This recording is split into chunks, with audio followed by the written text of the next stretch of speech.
conducteur de louanges par la grâce de Dieu. Je travaille comme conducteur de louanges et chef de chœur au sein de l'église évangélique Étoile de Gloire en région parisienne avec le pasteur Nicolas Moala.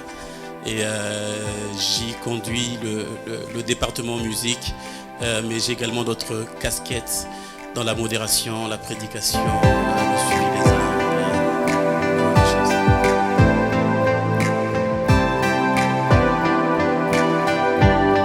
Comment j'ai commencé? Je pense que j'ai eu un appel vraiment très simple, notamment par l'obéissance.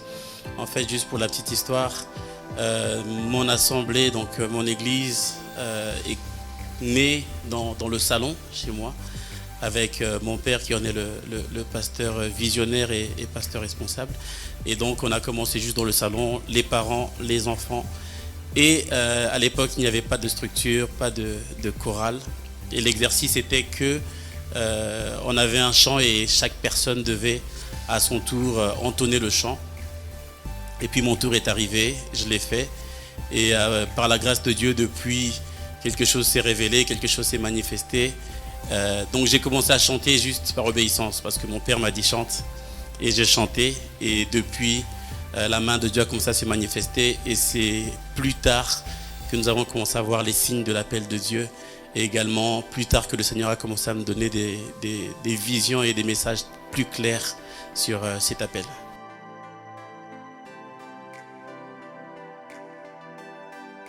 Je suis adorateur de l'Éternel, d'abord parce que j'ai été sauvé par le Seigneur. J'estime que Jésus est mort à la croix à ma place.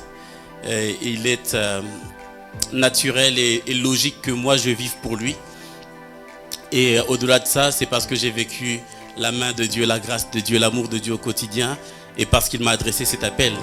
La Bible parle d'un si grand appel auquel j'ai dit oui.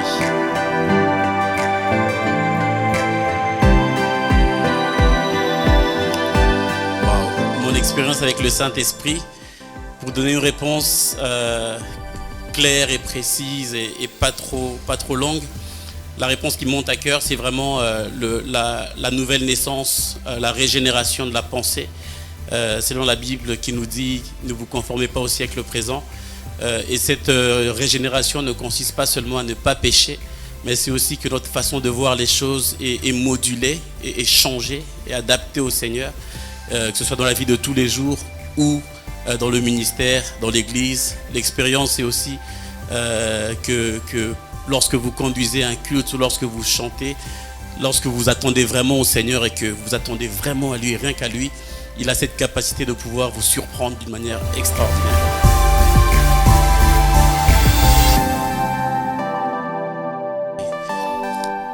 Tout d'abord, l'onction. Je pense que l'onction, c'est...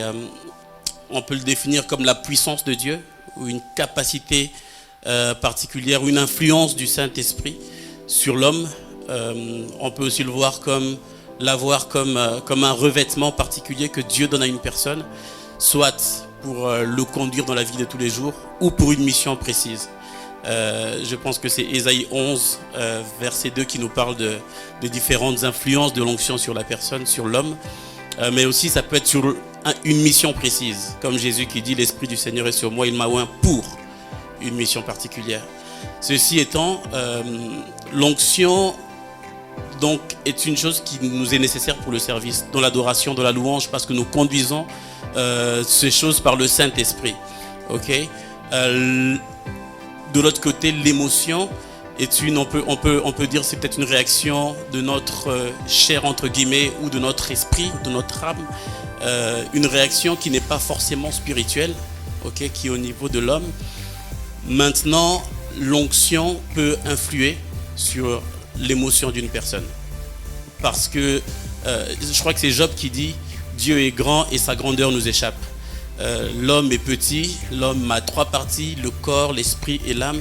Et ces trois parties peuvent à n'importe quel moment être affectées par l'onction de Dieu, ce qui peut créer des manifestations, des réactions différentes.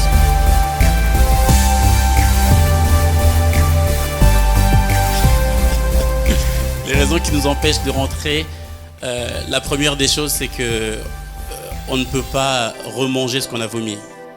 et je pense que la Bible est très claire dessus. On ne peut pas retourner manger ce qu'on a vomi. La deuxième des raisons, c'est que lorsqu'on a goûté à la gloire de Dieu, lorsqu'on a fait surtout le chemin de l'Égypte à la terre promise, de la vie du monde à la vie du Seigneur, à la vie chrétienne, retourner en arrière peut être très très dangereux et ça peut tuer. On peut en mourir et ça peut vraiment être catastrophique. La Bible parle par exemple, même juste par rapport aux esprits qui habitent dans les hommes, la Bible dit que lorsqu'une personne est délivrée mais qu'elle n'est pas remplie et qu'elle, en anglais on dit backsliding, mais je veux dire qu'elle recule un petit peu, il y a 7 esprits plus méchants qui viennent et la condition de la personne devient encore pire. Donc on ne peut pas retourner pour ça. Et la troisième raison, c'est que la Bible dit, pour ceux qui ont connu Dieu, la Bible dit, ce qui ne leur sera pas pardonné, c'est qu'après avoir connu Dieu, ils ne l'ont pas glorifié pour Dieu. Et que pour ces genres de personnes, il n'y a même plus de sacrifice de péché. C'est pour cette raison qu'on ne peut pas retourner en arrière.